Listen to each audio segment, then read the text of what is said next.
Messi-Miami, breaking Major League en la ciudad del sol.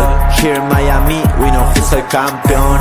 Leo my team, yeah. Suárez on the field, always wearing they team. Con Busquets ya son win, the trio of everything, muchachos. Las familias se escuchan los barrios. Esta camiseta pinky la llevan todos los guachos. Los rookies quedan sin comentarios. Messi ambetea, tiki-taki gol. El estadio Chase bañado en gloria y sudor. Aquí se ama y se respeta el balón. Florida es tu casa, acostúmbrate al calor. Estate listo pa' Messi-Miami. Estate listo pa' Messi-Miami.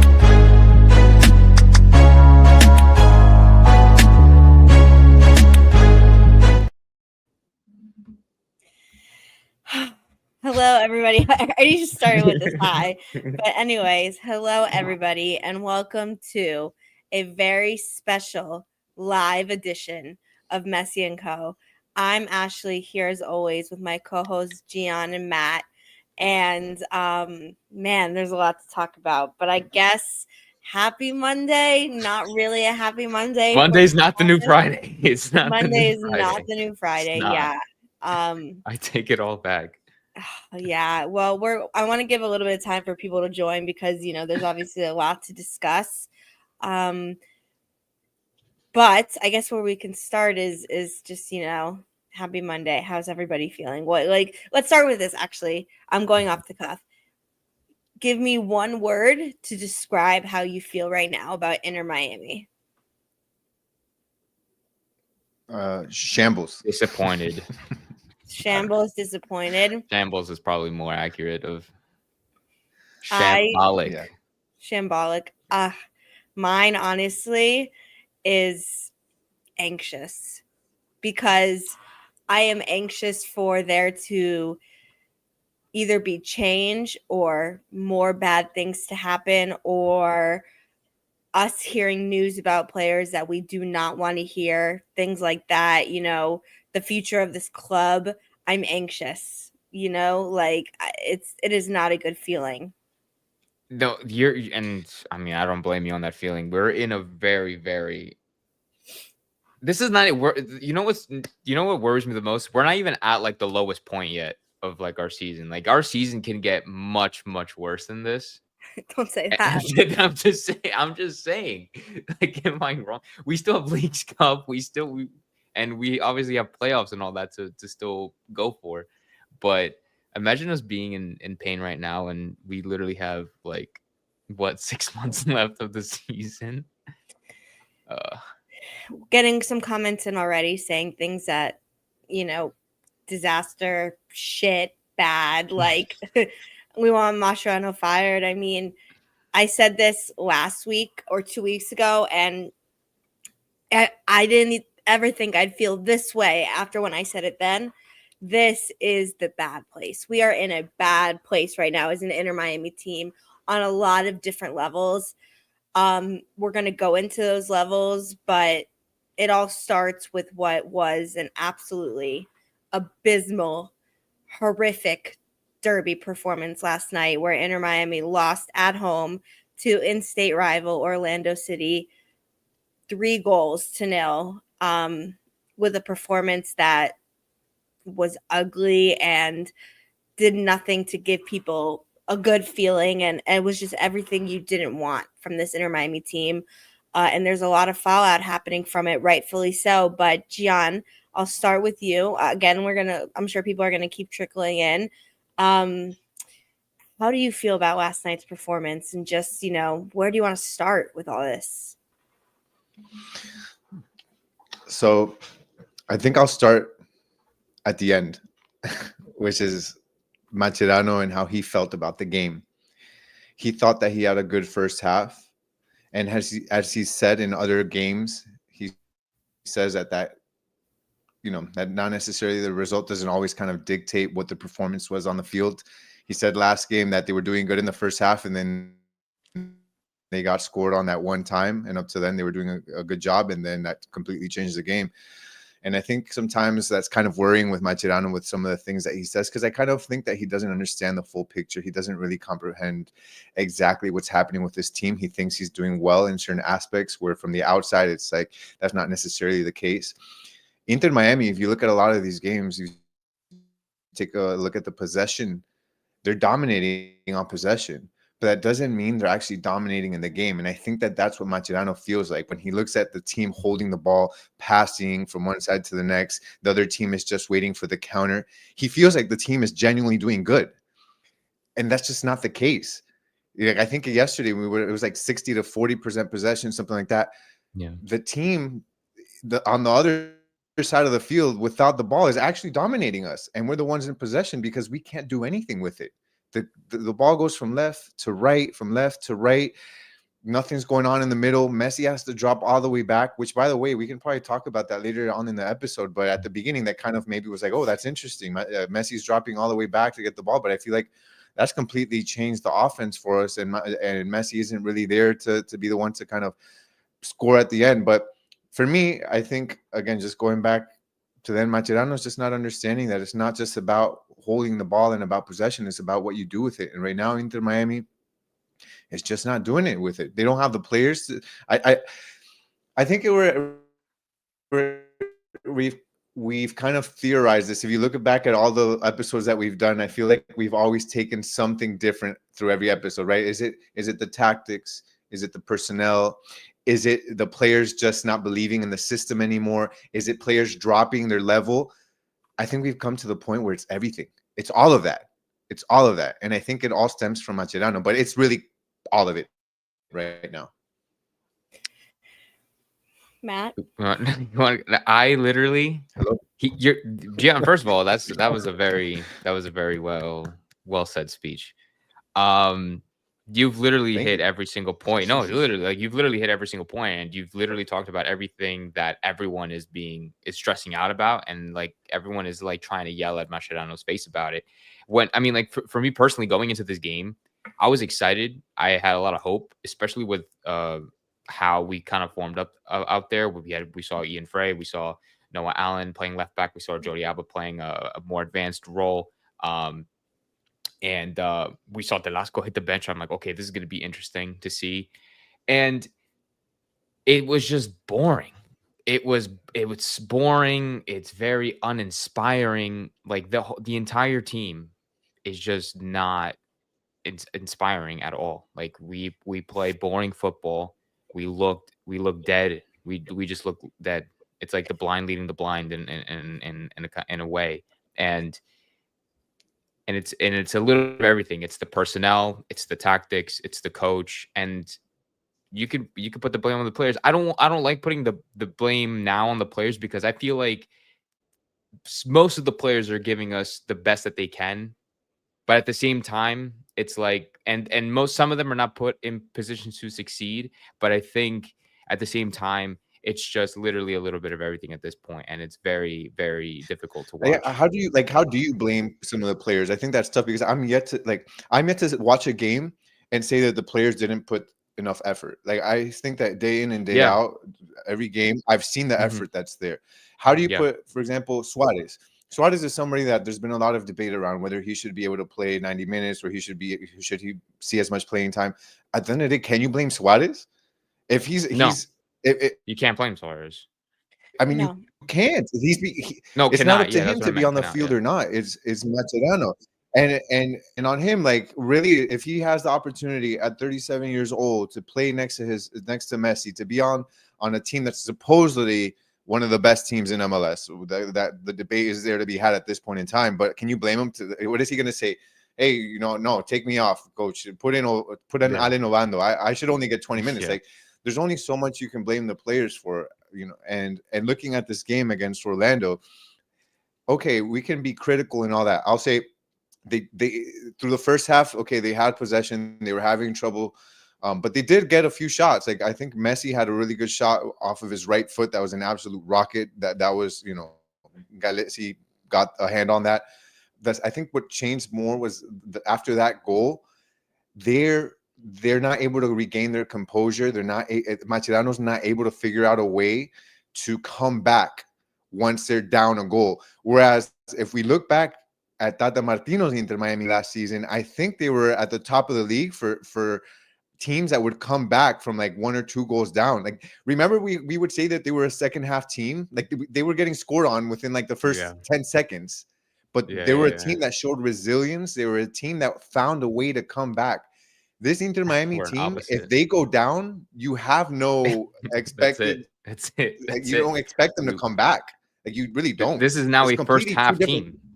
Yeah, 2 different teams from this season to last season. Like, this team, if they go down early, it's basically go to the VIP and start looking for some food, some chicken tenders, some ice cream. Like, that's the most fun you're gonna have during the game. It's disappointing. Yeah. Well, you know what a team that's struggling offensively could probably use? Taking out Segovia and putting on a defender. That'll probably help us score more goals. I have a lot to say. I have a lot of thoughts. Are you saying because of the lineup change? Are you saying that because we played with 5 in the back? I'm saying I think wanting to switch out Segovia, bringing in Ian Frey, etc. I think those are good. Those were good ideas. But to put in a defender as your substitution when this team has been struggling to score, I think just goes back to what I'm going to say, which is really bad mismanagement of tactics, personnel, etc. Can you hear me clearly, by the way? Yeah, perfect. Okay, cool. Yeah, we can hear you. Wait, so I this comment I think is a good place to go because I like I said, I have a lot to say. I'm not gonna say it all at once.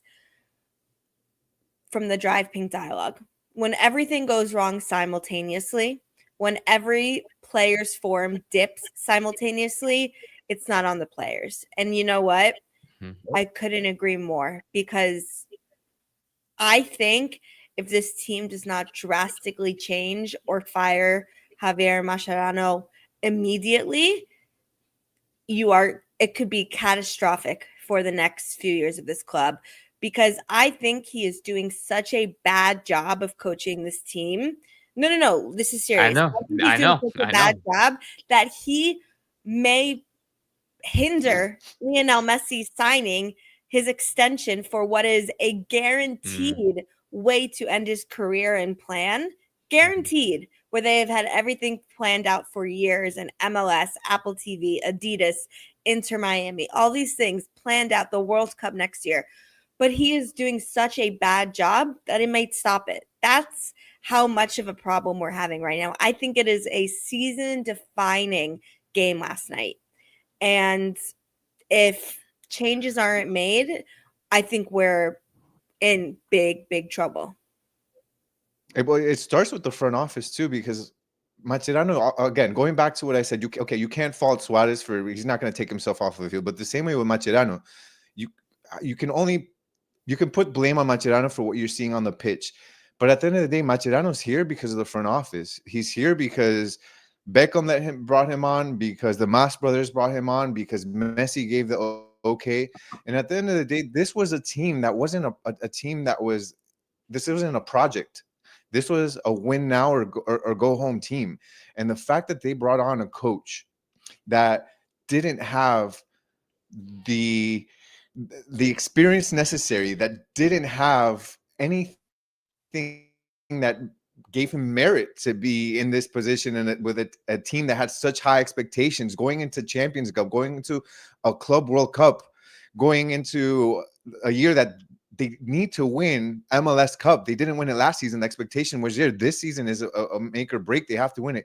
For you to bring on that type of coach, I think also speaks to the front office. Like, it just doesn't make sense to me. And now that Drive Pink Dialogue is on here, they brought us on early on to do a preseason preview of everything that was going to happen with Inter Miami. One of the questions they asked was a really good question. Is, I think it was like, if there was one word that you would want to like describe how you would feel about Mascherano towards the end of the season, what would it be? Something along those lines. And I said surprised. And I was hoping that I would be surprised, because what's happening now is what I expected. Like, you guys probably feel the same. Like, I expected this from Mascherano because I knew that this was not the right coaching. And unfortunately, I don't think I'm going to be surprised anymore for the reasons I thought I was going to be. So it's time to change. And we were talking about this in the press room if there was ever a time to do it, it's now. If there was ever a time, Yeah. you're going into a transfer window, you're going into an opportunity to test the team out for a new coach that's going to be during the Club World Cup. Look, I don't have high expectations for the Club World Cup, but I also didn't want to see this team kind of like, just be absolutely embarrassed. I'm not expecting them to make it that far either, but it's a perfect time for this coach to go into a tournament where you're not expected to win, to try out his tactics, to try out the players he wants on the pitch, and go into the second half of MLS season ready and having had a few games under his belt, as opposed to having Mascherano continue. The team continues to decline. The players continue to be frustrated. I feel there's turmoil within the team, as much as they don't want to show it and they don't want to share it. You can see it on their faces. You see it on Messi's face, on the frustration. You see there's turmoil. Right now, it's the best time. You don't want to, have Mascherano go in there and pick players for another coach, because if this continues, they're going to have another coach, and another coach goes into the second half of the season, and he's using Mascherano's players that he picked, and he's having to figure things out on the fly. Right now is the best time to do it. I'm Mascherano out. I'm going to say that right now. Like I was never going to say that ever. I was never going to say that. And when he first was hired by this club, obviously I was surprised. I had my doubts, but as fans, as myself as a fan, I always have faith. You always have to have faith, and you always have to have the backing of the coach. He lost my backing.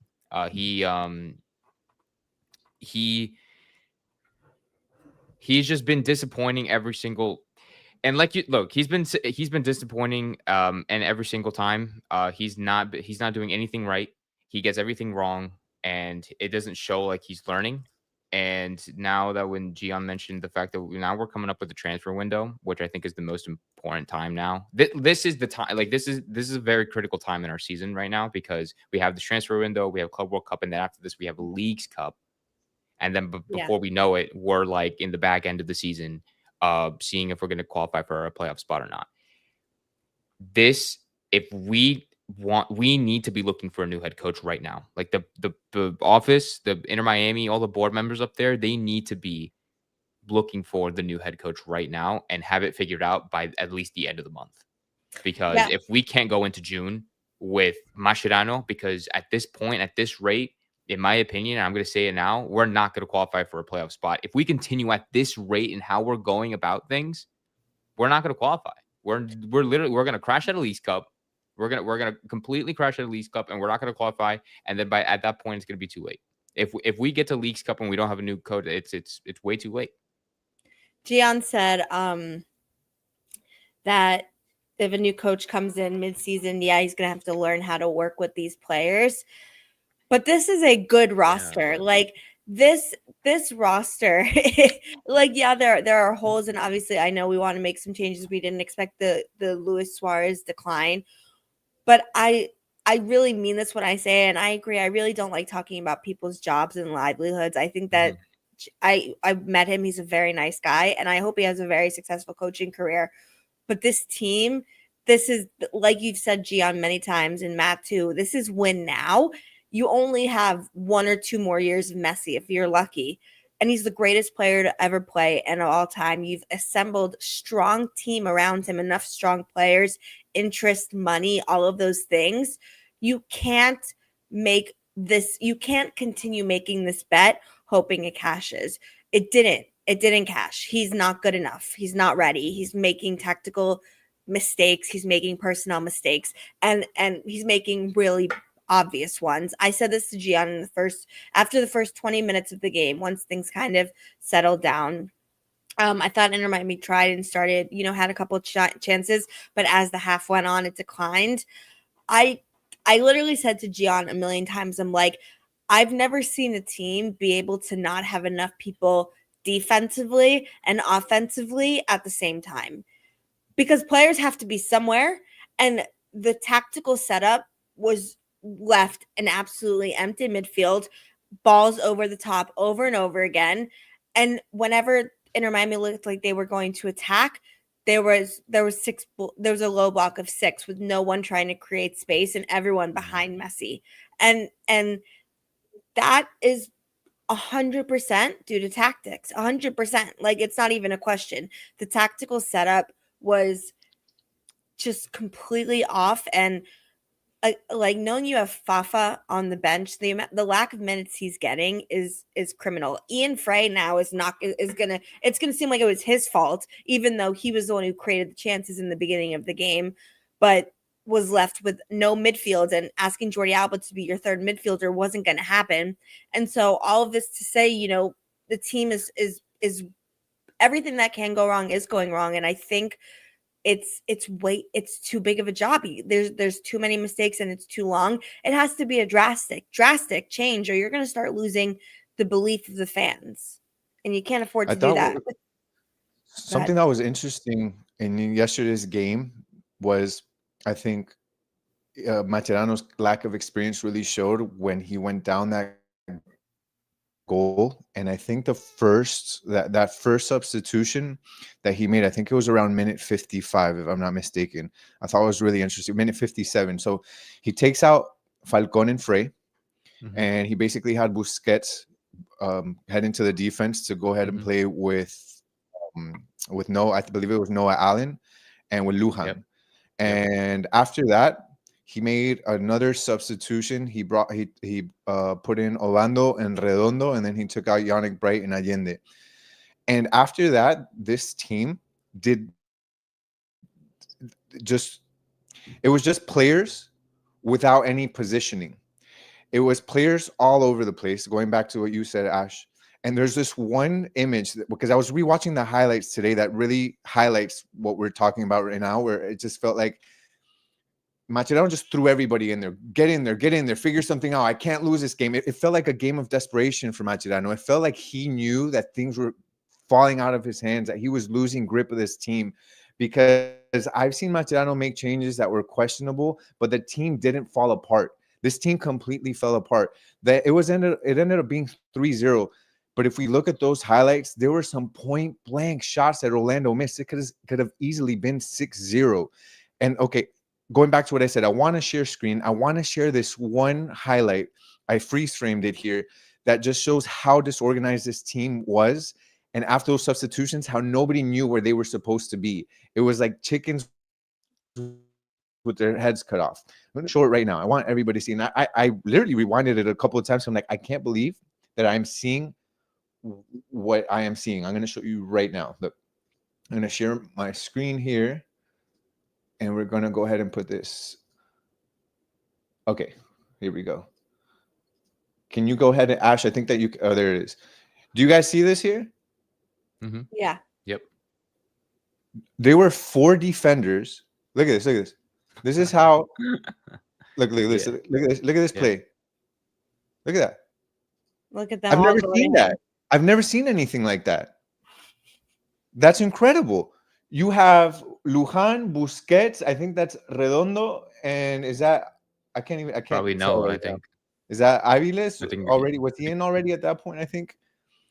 But guys, these are professional soccer players. And you've got 4 guys. They're given running no down one guy. instruction. Yeah. So if you can go ahead and take that off, Ash. I just wanted to share that one part right there. But this team really, I mean, it just seemed like Mascherano had no tactics towards the end and just threw in all guns a-blazing, throw in everything that I can. I can't lose this game. This is falling out of my hands. And that, I think that this was almost like the culmination of everything that's been happening with this team. This team has not played well, even through early on in the season. Those of us who really pay attention, a lot of you guys that are here in the chat, you could tell that this team was never playing well. They were getting through sometimes, and they were getting their wins and here and there. But ultimately, the team never looked good. And yesterday was a culmination of it all, I feel like. And I don't know. We've theorized about ways that this team can get better. And I've run out of ideas because I just don't know with Mascherano what else he can do. I don't know. There's nothing else he could do. He has to leave. Yeah. I agree. I really do think, like, listen, I am no tactical expert, okay? Like, I love soccer. I love the players. I do what I can. I'm no tactical expert. I could see from minute 20 to minute 90 that it was such a disaster that the instructions and the belief in the players, the spacing, the ideas completely gone. All of it completely gone.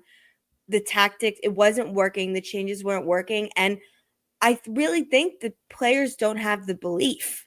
And that's the biggest issue. And like I said, like that's something that takes a long time to fix. I mean, you see it with like a team like Manchester United. Again, this is obviously that's an extreme example, but they have players, world-class players. You have Bruno Fernandes, you have, all these players that are amazing. But right now they're 16th in the Premier League, like have struggled year after year, have been nowhere near the best because their belief is gone and they can't find any tactic like North Star. And with teams all the time, if it doesn't matter if you have the most talented players, if they don't know where to go, there's only one ball. It makes you wonder how many of these players have dropped their level because of coaching. Like it makes you, for example, Suarez. The Suarez from last season to this season is night and day. It makes you wonder how much of that is because he's of how he's played under Mascherano. Like it, same thing with Yannick Bright too. Like just some of the handling of these players. I asked Mascherano in one of the press conferences how he sees Yannick Bright be having his best impact or highest impact on this Inter Miami team off of the bench or starting, and he said that it's not about, which I'm actually I hate this saying. He said it a couple of times. It's not about the quantity of minutes, it's about the quality of minutes. And I'm like, what does that even mean? Like, like Yannick Bright, he'll give you quality and quantity. Like there's no why do you have to choose one or the other? I hate when he says that. And he said that Yannick Bright, they're working on his form because he can't finish games. He's having a tough time getting 90 minutes in. And then Franco Panizo, one of our fellow reporters, goes and asks him at the following practice when Yannick Bright was actually up, and he asked Yannick, hey, Mascherano said that they're working on you to play 90 minutes. And it was interesting because Yannick Bright kind of scoffed and was like, I played 90 minutes last season. I can play 90 minutes. Yeah. And it was unbelievable. Right? That was just such an interesting interaction where the players, like, I don't know what he's talking about, basically. I play 90 minutes. And now Toto Aviles, all of a sudden, he was one of our best center backs. He was having disciplinary issues where he was catching yellow cards, and it seemed like he finally got that under control. And then now he doesn't see the field. Third option. He doesn't even see the field.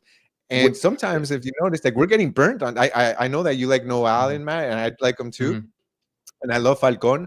But there are times where they're getting absolutely burned speed-wise, and we've seen how Toto Aviles is on speed. So, yeah, I also think there's an opportunity for him to play.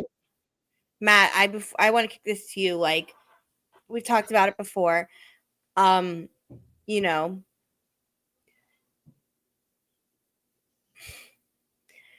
do you fix the decision making is my question to you, because the truth of the matter is this team is so far in the wrong direction, and it's been and you're tearing down all the wrong players that the come up doesn't just happen in one match. Like what can this team do to fix what they have? Because the problem is running deep, and the likes of players like an Ian Frey, a Yannick Bright, a Fafa Picoult, even a Thomas Aviles, to your point, they've lost significant minutes, all who I think actually are all attack minded, progressive players.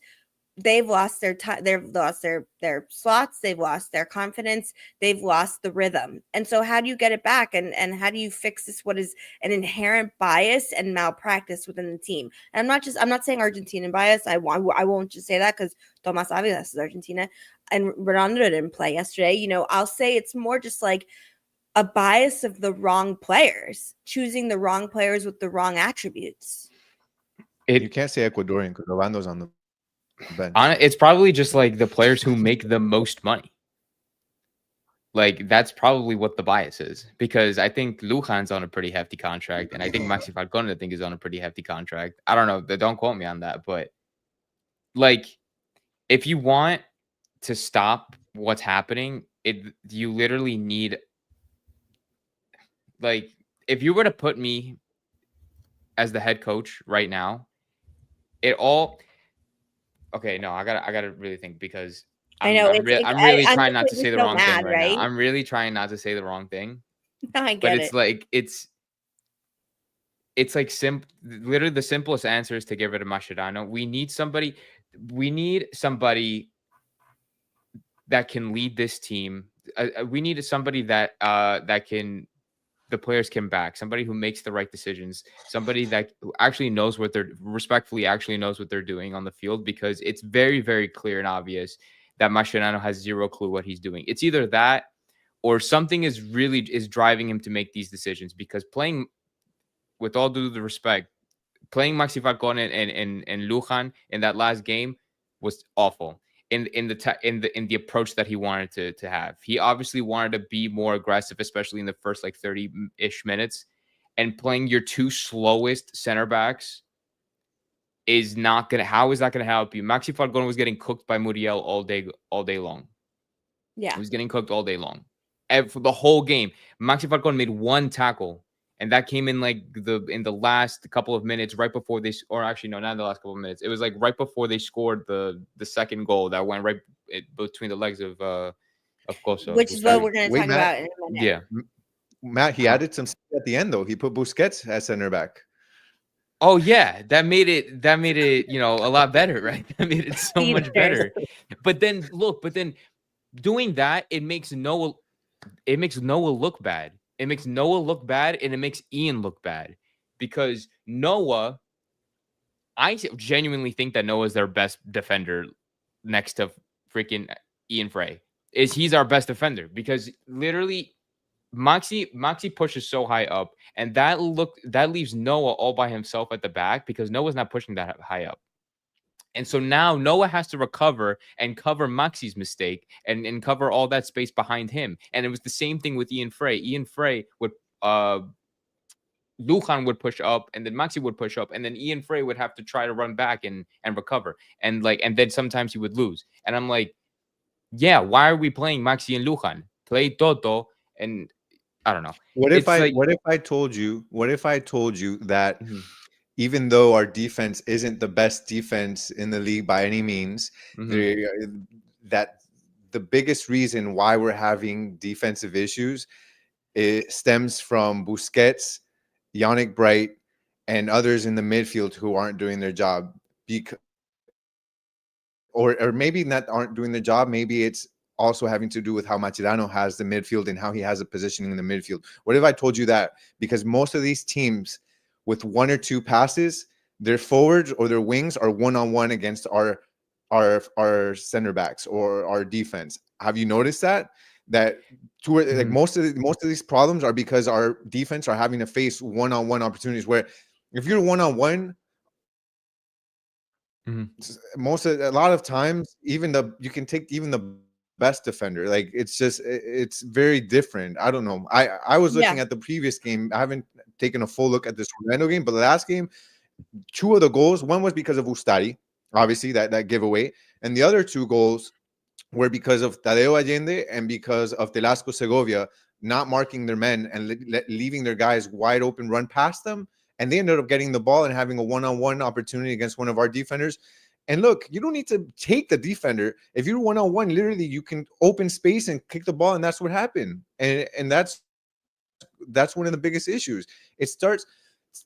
We talk so much about defense, and I understand, but it starts in the midfield.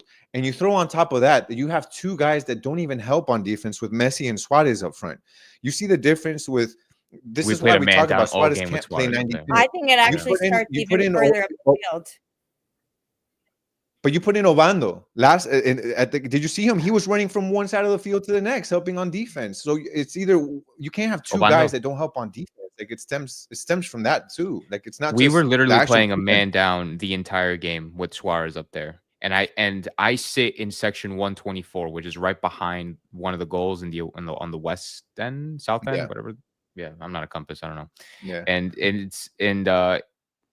literally in that whole first half, I was watching Suarez. Like it was literally Suarez would be right in front of me the whole time, and then I would see Tadeo run from the left side to the right side, and then from the left side to the right side to the left side. So I told my dad, I'm like, we're literally playing a man down with Suarez, because even Messi's dropping back. I'm like, Messi literally looks good right now, like trying to at least run around the midfield. Suarez is not doing anything. He's shifting very slowly and trying to cover space, but like it's not good enough. Which I don't blame him for it. I blame Mascherano for it, because it's like this is clear and obvious, because Mascherano then was asked in the press conference, he was like, hey, can Luis Suarez play 90 minutes? And he was like, yes, he can. And if he can't, then I would take him off. And I'm like, come on. I'm like, that's BS. Like we all like, there's no universe where you see this guy playing 90 minutes this year, like with the performances that he's been putting out. And you're both right, but at the end of the day, it's everyone's fault. I think like whether it's the midfield, it's Suarez, it's the defense. Like at the end of the day, it's everywhere. Like you can't. There's no one right answer to this. Like everyone has been bad. You asked Matt a question earlier about what it takes to turn this team around, and what it takes to turn this team around is having a coach that the players believe in, that they believe in how he speaks to them. They believe in how he conducts himself. They believe in the tactics that they're bringing on, and that they believe first and foremost that he's using the correct players on the field. And I mentioned this already, but I'll say it again, just because we have a lot of viewers here. Maybe you didn't catch the first time. There are players that don't agree with other players that are on the pitch. One being Suarez, and one also not happy with some of the players that are in the midfield. And I'll use, damn, I shouldn't say this, because then they'll find out who. You don't have to. You don't have to. No, don't say. Yeah, I can't. But basically, it's this: there are people on that field that don't defend, and that's the biggest takeaway. And players are pissed about it. And so, for this to change, you need a coach that these players can believe in,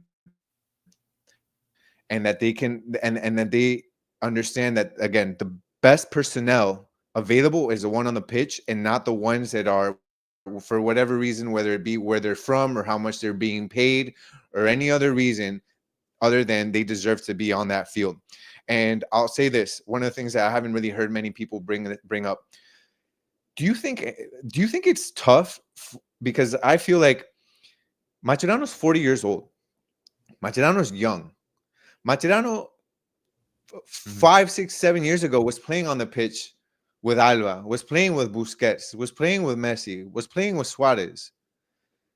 I don't think it's that easy to go from being buddies on the field, joking around, doing the things that you do in the locker room, and just being like colleagues, to the next time around. Now you're all of a sudden taking directions from a guy that's 2 years older than you, 3 years older than you, your same age almost, and that's basically was your friend on the pitch. I think that's also has something to do with it. I promise you, I really do, because I've seen on numerous times, as most recently as yesterday, where Jordi Alba is on the sideline and Mascherano's giving him indications of what he wants him to do on the field, and I see Jordi Alba frustrated with what he's being told, sometimes almost dismissive. I really feel like that has something to do with some of these guys, specifically the Barca 4. Like, I think that's a real thing that hasn't been talked about enough. Like they're all on the same level. Yeah. Yes, they're on the same level. At least with that, there was a sense of respect. There was a sense of, and I'm not saying that they're being disrespectful to him. It's respect in a different sense. This is a guy that has the experience. This is a guy that, I see as somebody above me. I think it's tough to take directions from somebody that's right at your level, that you played with for so many years, that you see as a friend. Like, I think that has something to do with it. I don't know how you guys feel about that. I'm not saying it has everything to do with it, but I think that there's an issue there. Well, yeah, I mean 100%, and it's I think it's clear that there's a lack of discipline throughout the whole entire team. And I'll say this, like, we have to talk about Oscar Ustari, because you know what? Um it's a decision that in the off season and even in the beginning of the season we're like, well, he's playing well, he's putting himself in a position, to keep whatever. But what it was just another Messi friend aging player that's from Argentina. That's being completely honest. In the last 3 games, he has himself made a goal mistake, like made a goal giving mistake, and you couldn't have expected not Ian Free, Drake Calendar's injury, and obviously it's been there for a while, and they were hiding it, but you needed to bring in a more dynamic, quick ball playing goalkeeper.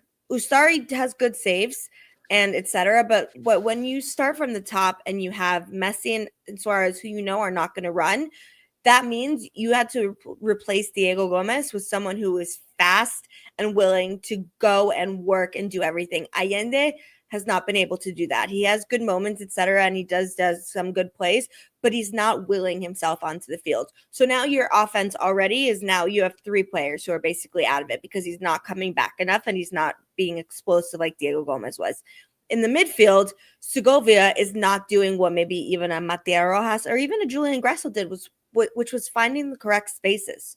He's not finding the correct spaces, and because of that, you saw even yesterday that because I think Segovia has not been playing well, instead of trying to bring in a Kremaski or like a Fafa or anything like that, you try and move Jordi Alba to the midfield, or you're just saying Bright and Busquets are going to make up all of your running and all of your midfields. So now you have 5 players who are playing slow, and then it leaves you with your 5 defenders and an Ustari who isn't quick enough to be able to come out, do a sweeper, make the right stop, be dynamic.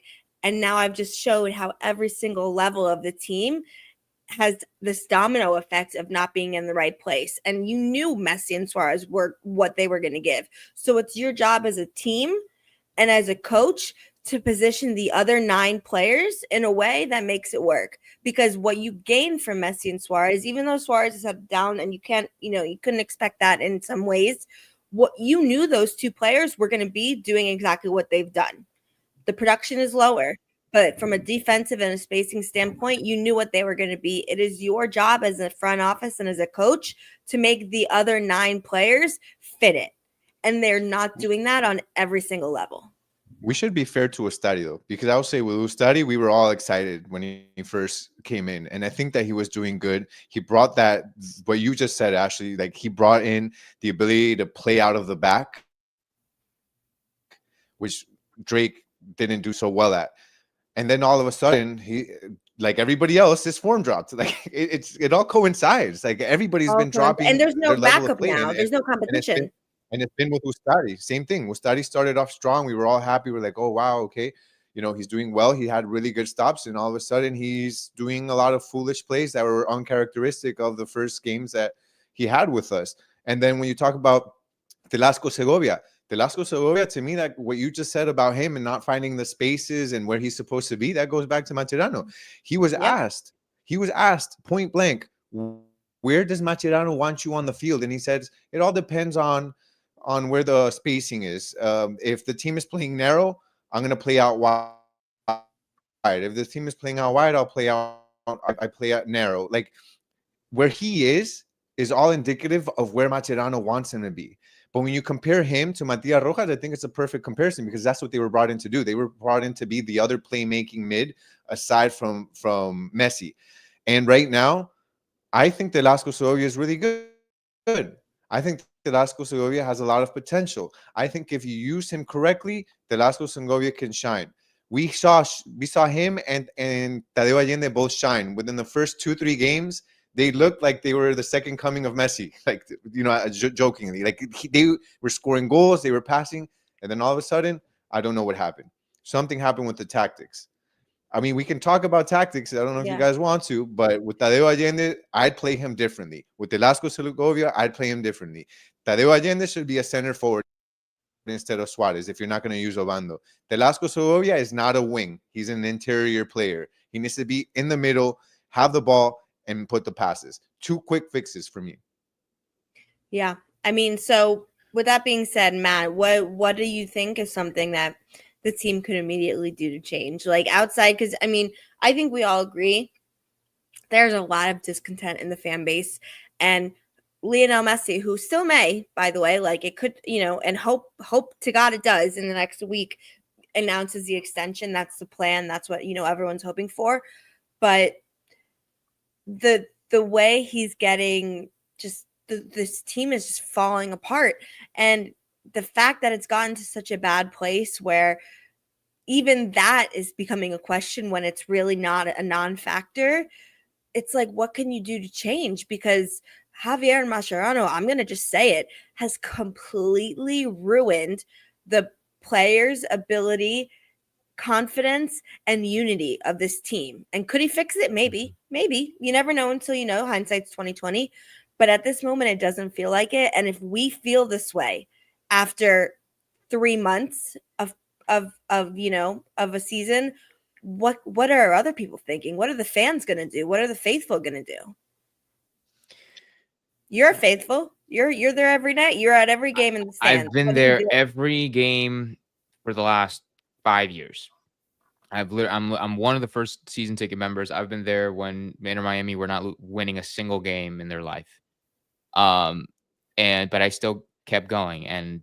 But no, like you're right on every point. Like, I mean, like anything could happen. Like he could by next week, he could start like fixing this, right? And like maybe we'll have a good summer, and then like maybe he'll have a good run in the Leagues Cup or whatever. Like, and everything will be fine, and we'll look back and we'll be like, oh yeah, we were kind of dramatic. But like at the same time, I don't think we're being dramatic. I don't think we're being dramatic. Good job for fixing it, but we're all completely, I think. Sorry, I'll let you finish, but I just want to say no. We are all very justified in how we're feeling because this is not a one and done thing. This is a continued pattern that has grown and grown and grown. And so and that's the problem. Fair. And that's the problem because it's consistently inconsistent. If that makes any sense. Like we're seeing the same mistakes, the same problems every single time, and this is not normal, and this is not something that is we see done.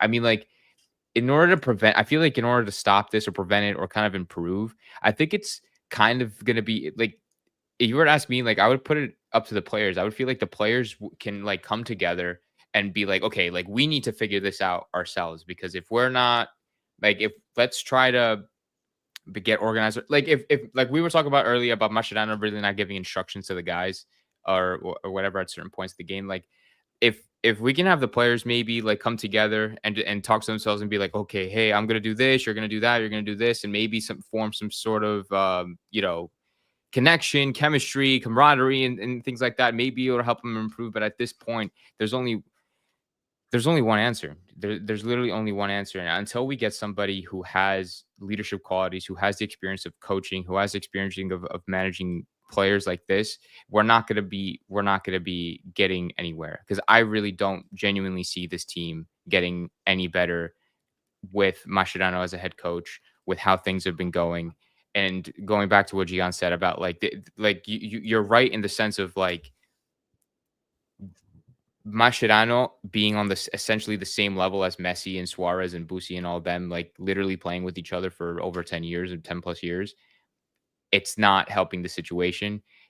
Like players outside of Messi and co like are frustrated with their game time, with the tactics, with the setup, but like it's not going to help. Like it's very difficult to change that. It's very difficult to get out of that funk unless Mascherano is going to do something, but I don't see him doing anything. So it's either up to the players or it's up to the board to be like, okay, no, we're done. We've tried it. We haven't done well, and you need to leave, and we need somebody who actually knows what they're doing to take the helm. And it's as simple as that. Maybe you have to have balls to sit your boy on the bench. You have to have balls on the bench for what?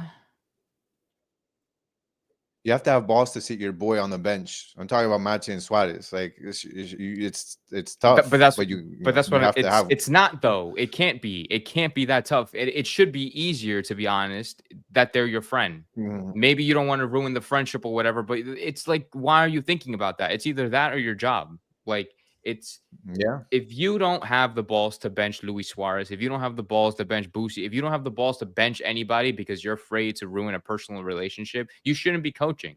You should You not shouldn't be be the coaching. coach. You Yep. should not be coaching. Like, no manager in the history of managers has done that and kept their job and been successful. And you know Like, what though? Here's what is the biggest yeah. factor, and what I think is really scaring everyone is that, you know, this team is going to exist after Messi, and the way that the way the things are being done and the players, and the thing is that they're not, the other players have lost such interest, confidence, and ability, and the fan feeling around the team has diminished greatly. And, you know, I think, John, you said it earlier, it's not necessarily an effort thing, I think, for most of them, especially like, No, yeah. no one can say that Messi is not putting in effort every game. Yeah. I'd argue Mhm. he's putting in the most effort, which is Mhm. crazy because he's 37 years old and probably shouldn't be the one having to do it. But everyone else, it's causing huge problems, and it's making its way through the team, and the fans aren't enjoying it. And for people like Jorge Mas and David Beckham, you know, yes, it's important to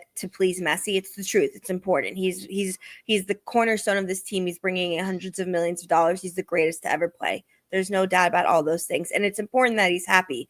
But something as trivial, in my opinion, as like a coach that they tried, where it's his first professional coaching job, you know, that is something where you need to choose the team and the fans over what you think if one person's going to be happy or not, because it's going to have serious effects on the future of this club and the future of the season.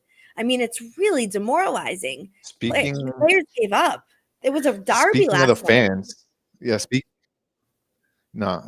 Speaking of the fans, the players need to do a better job of respecting the fans, because once Messi's gone, right now, the way they're handling things, 50% of the fan base is going to leave. And I More. actually, let me do this. Probably more. Let me do this. Fan base. You know who's not going to leave? La Familia. You know who's not going to leave? The guys that are behind the bench with the flags, the ones that spent countless hours in a warehouse painting that big tifo yesterday that they had to bring on a pallet, that showed up at 1 p.m. midday, hours and hours before, so they can set up the field ahead of a derby against Orlando. Those guys, the ones that do that for you, those are the guys that you need to respect as players. Those are the guys that you need to say thank you to, regardless of what happens on the field. And that's something that this team isn't doing. And I think that they should be held accountable for that, because at the end of the day, that's who matters. And when you're losing, when people don't show up because it's too hot, when people don't show up because it's raining, when people don't show up because they don't give a crap about you because Messi is not going to play, they're the ones that are always going to be there. And this is not the first time it happens. It's happened a few times. But yesterday, the only ones that went up to La Familia, up to the supporters group, was Kremaski, Noah Allen, who went up to say thank you, who waved, and I think Jordi Alba barely walked up, maybe like half. He didn't make it as far as Kremaski and Noah went, and basically just put a hand up, which didn't really mean anything either. And this team needs to be more cognizant of, they're the ones that are here for you, not the ones in the VIP, not the ones in the Northwest Club eating sushi. The guys that are there putting in the legwork, sweating their asses off to get the team, the field ready for you, singing the songs, the drums, the horns, all that stuff. That's what they need to be thankful for. So I think next game, what they need to do is regain their composure. I understand that they're stressed out, but after the game, whatever the result is, they need to go there and say thank you to the fans that have been there from the beginning before them and will be after them. That's important for me. And I bring that up again because you're talking about the fans, and they are the true fans. So just wanted to share that. I think that that's important for them to do. Yannick Bright actually, I don't know if you guys saw that video of Yannick Bright like apologizing to the real fans. He like literally said the real fans. He said real fans, which is You know what I said last night? I said it, and I mean it truly. It's not an exaggeration. It was a season-defining match last night. It's either going to be in a positive way or it's going to be in a negative way. but it's going to be one or the other, because you either need to, like you said, I think the front office and the coaching it's trickled down to the players. And to your point, you know, like I watched again, Messi walks right off. Like, you're being, you know, you're making so much money, you're doing all these things, and like, we are grateful. I'm grateful. I love him. I think he's amazing. He did the Apple interview, etc. Like, he's bringing energy for 90 minutes every match, no question about it. But Suarez, him, they're not, you know, they're seeming to maybe become a little bit impersonal with the game and with the fans, and it's not healthy for the team, and it's not healthy for the core. And it comes back to disciplinary, and it comes back to your teammates, and just like the fact that the coaching, the leadership is not there. Look, we would say makes Tata look very different now, doesn't it? Like, I'm not saying it didn't deserve to be changed. I think there were tactics and things that could be improved, but you can't say he wasn't a good leader. He had a lot of the same players, if not worse, than last year, and he was able to manage the team playing a lot without Messi, being able to be in the spotlight, being in difficult situations, having a lot of injuries, but he was able to reach every player, no matter if they were on the top or the bottom of the roster, and keep everyone united. That is not happening this year, and that is coaching, and that is leadership, and that is a season-defining problem that needs to be solved. We have a healthy roster this What year, do too. you guys think? Yeah, that's actually true as well. Look, there are things that have to be obviously figured out on this team. One is, you said it at the beginning of the episode. We have enough players. I told you, maybe we need to look for players in the transfer window. Ash, you said we've got enough players, and that could be true. So who would be, like, what changes, I guess, would you guys do if you were Mascherano?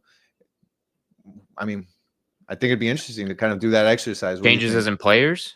Yeah, like who would I bring in? Who should start on this team? Right now, it's not working. Is it? And would you change anybody, or is it just where they're playing? Like, I think it'd be interesting. I mean, it seems like we're not agreeing with what Mascherano's doing. Well, what do we think? We're not coaches, but we can have our opinions.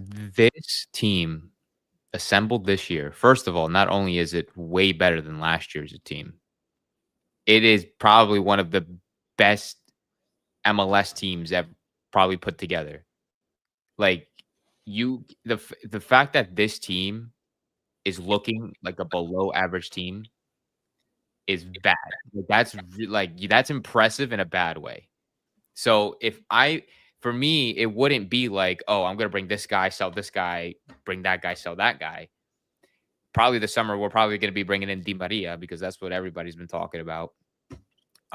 But and like some goalkeeper that I can't remember his name. It's like your bank or something. I can't remember his name. But regardless, like, it's not gonna change our season. Like, literally what I would do is to have an identity. Like, we need to know who's our starter and who's not. Like, is Lujan team really has no identity. Huh? Team has no identity. We And don't again, have an identity. We don't know who our starters are. We don't know what tactic we're running. We don't know what instructions we're giving. We don't know what kind of play style we want to go to. Are we going to go full press? Are we going to play defensive? Are we going to play counterattack? Are we going to play like the tiki-taka? Like, we don't know what we're doing. Like, we just don't know. If you asked me, we literally need to establish an identity. We need to know, okay, like, this is Inter Miami, not play somewhat well, like hold possession for the first 30 minutes, try to create a couple of chances, and then after that completely die. We've been doing that for the last month and a half, and it's terrible. yeah, it's not like with players like Delasco Segovia, besides Messi and Suarez and all them, we have players like Delasco Segovia, Fafa Pico, Tadeo Ashende, we have Maxi Falcon, we have Toto Aviles, we have Ian Frey, we have Yannick Bright, we are supposed to have Redondo, who is supposed to be playing well, but I'm not going to get into that. And we have amazing quality players, and we're not doing anything about it. We're just kind of going along with the flow and just playing like this is like Sunday league, and it's not. We need to identify. We need to establish what Inter Miami is and what kind of football we want to play and who our starters are. My first my first point of order, like day one, Inter Miami gives me a call. Oh, hello, who is this? Hey, Gian. Yes, this is Gian. Hey, we heard you. We heard you on the Messi and Co show. We'd love for you to come be coach of Inter Miami. I'd be like, oh, that's great. I wasn't expecting that. And I show up first day, right? So I sit down. I sit Messi down. I sit Suarez. I sit the big four, and I say, hey guys, I'm in control now. And there's going to be some tough decisions here. I'm going to have to do something that maybe you guys don't like. My first point of order is this, boys. Suarez, you remember Campana from last season? You remember his role? That's your role now, Lucho. That's your role. You are the new Campana. That is my first point of order. You're going to sit on the bench. You're going to play maybe 20 minutes if I need you that game. And moving forward, that's how it's going to be. And I'm putting Tadeo Allende to play center forward. First point of order, Coach Gian. First point of order. Second point of order, Velasco Segovia. Hey, I heard they were playing you as winger. Are you a winger? Are you a winger? No, sir, I am not. Well, there you go. You are going to play on the interior. Hey, Messi, you like going all the way back into the midfield and having to do all the playmaking and all that? No, sir, I want to focus more on scoring goals. He's not going to call you sir. You don't think Messi would call me sir? Oh, come on. I think Messi would respect me. I think you should be like, you should have been like, you have to call Messi sir. Sí, boludo. I have to call Messi sir. That's what he But all jokes aside, that's the first thing that I would do is Suarez out. I think that's the number one thing you have to do. The other point of order is figure out the midfield. And I think you have Busquets and you've got Yannick Bright. I think you use the guy as a crutch in the midfield and on defense, the one that has the most speed. And right now it's Yannick Bright. And Yannick Bright has to be the one that plays a little more back. And Busquets has the better playmaking ability. He's great at putting those, at breaking a line with a beautiful pass. And I think that Yannick Bright plays a little higher up. I think that that's something that he's not, that Mascherano has not done. And then I really take a hard look at that defense and say, crap. I have David Martinez. I have Toto Aviles. I've got Noah Allen. I've got Maxi Falcon. I've got Jordi Alba, and I've got Lujan. I've got, I think I missed a finger. It was either 5 or 6, whatever I counted there. You got to pick your best 4, figure it out moving forward, because right now there's, and Chelo. See, that's how much I'm opposed to Chelo. I forgot to even count him as a defender. You've got to figure out who your real top 4 are moving forward. Look at this team and see where they're struggling, which is on speed, right? And see who are your fastest, who is your strongest defenders. That's how I would approach it. I was hoping to get that from you guys. You realize that we're saying this? No, but you realize we're saying this now in almost June, that we still don't know what this team is. Yeah, like we still don't know. And there's been, knock on sad. wood, minimal injuries. Is what? Knock on wood, minimal injuries. Yeah. This is the healthiest we've ever seen this team, and we're doing worse than last year. And last year we were struggling with injuries. Again, I think a big part of that is your coaching and your nobody counts Chelo as a defender. I see that. Pablo said that in the chat. All right. Well, look, we've been on for an hour. Tensions are running high. We all feel it. This is, like I said yesterday, and this time period is a make or break time for this team. There are some small changes that could be made that will make a huge difference. And there's also a big change that could be made, which is Mascherano. And look, you know that may cause fallout internally. You know that reflects poorly on some of the players and on the front office. But your season, your club, your fans, and your talisman, your leader, the greatest of all time, Messi, that is all at stake if you don't make the right decisions in these next few weeks.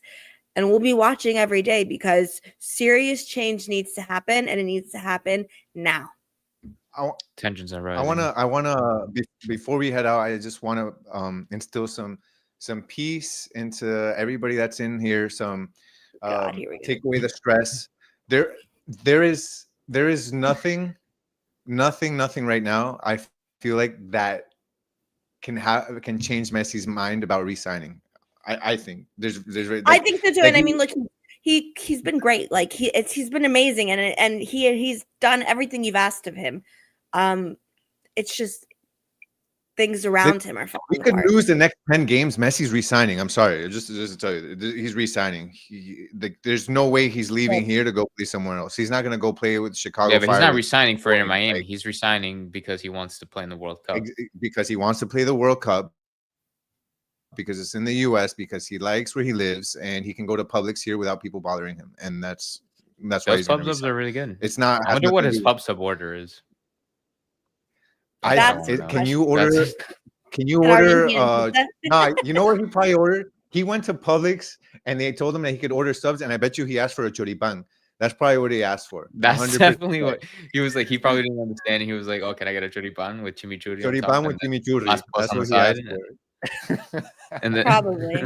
I mean, and look, I think you're right, Gian. And when, not if, but when the extension is announced, it's about everyone else figuring out how can we from starting from the top down, meaning the front office down to your last bench player, how can we make things better? Because you can't blame and put it all on Messi. You can't, because like I said, he's still the best player on the field. He's putting in the effort. He's doing what he can do. He's bringing in the people who love the sport, people who want, who can become an Inter Miami part of their community and La Familia.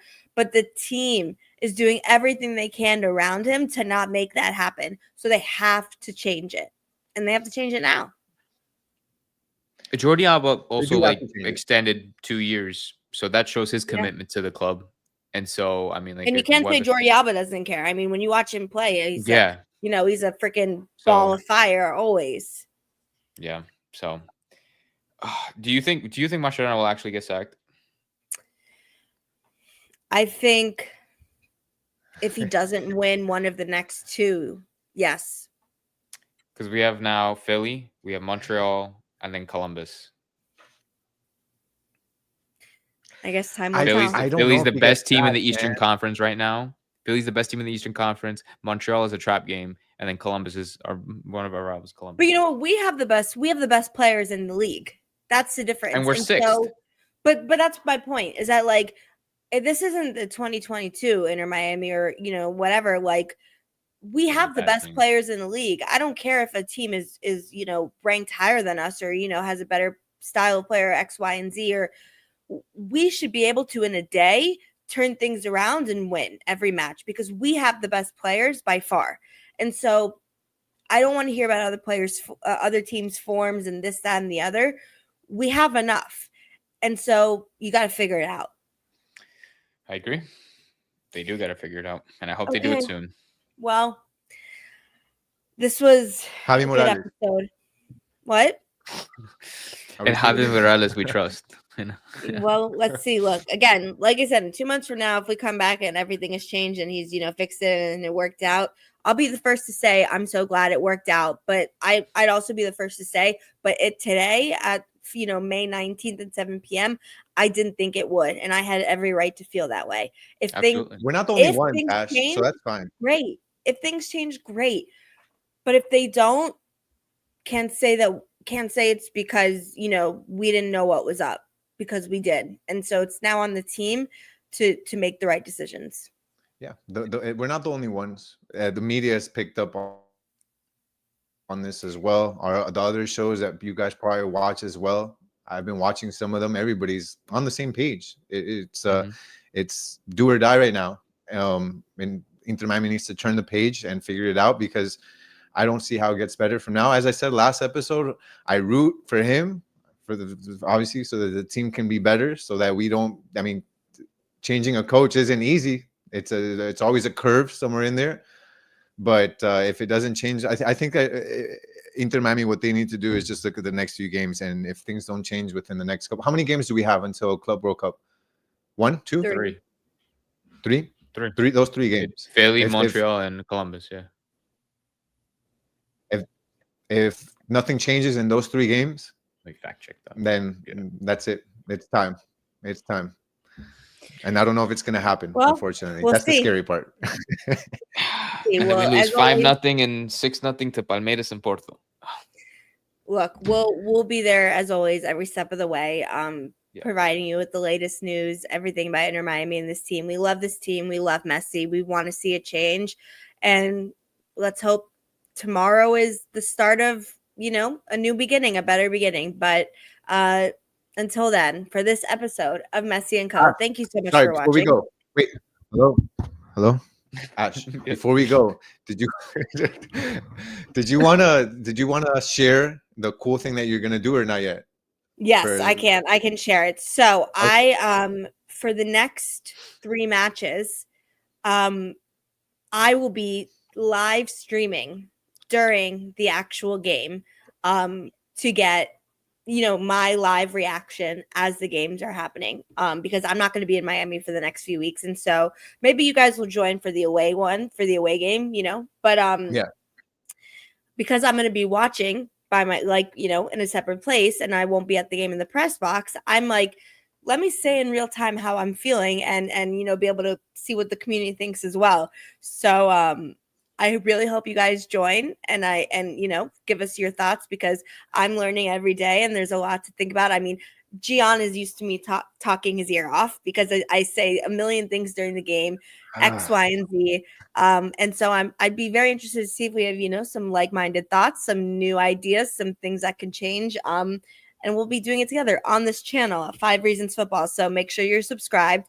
We'll be sending out the notifications on Twitter as well. I think we'll probably do another episode before Saturday's match, but just in case, look forward to it. And if you don't like me, don't join. No. How could they not like that? If you're mean to me, I'll be very sad. The more viewers, the better. If you guys hate her, join too and just talk all the crap you want. Just whatever we welcome everybody. We welcome it, right, Ash? Or We no? welcome everybody. No, I disagree. No, I'm just kidding. No, I like I said, I want to learn. I want to grow. I'll be in there crap talking, bro. I'll be in there. Oh, this girl, sure. You can type in. Yeah, I'm gonna see a comment being like, "You liked AKA. I don't trust your opinion." But yeah, it's exciting. I will be Hopefully the creating first a burner of many. account as soon as we log off. Hopefully the first of many, because we see a lot, especially in the UK and Spain. Biggest teams, big fans are live streaming during the match and having it be like a real interactive, real time experience. And so we'll do that too, right? So okay, are we ready to go? All right. I'm glad you tried that out. Before we make it 2 hours, let's do it. I'm excited. All right. So for this episode of Messi and Co., I'm Ashley. That is Gian. That is Matt. I will definitely see you next time. Have a good one. See you guys.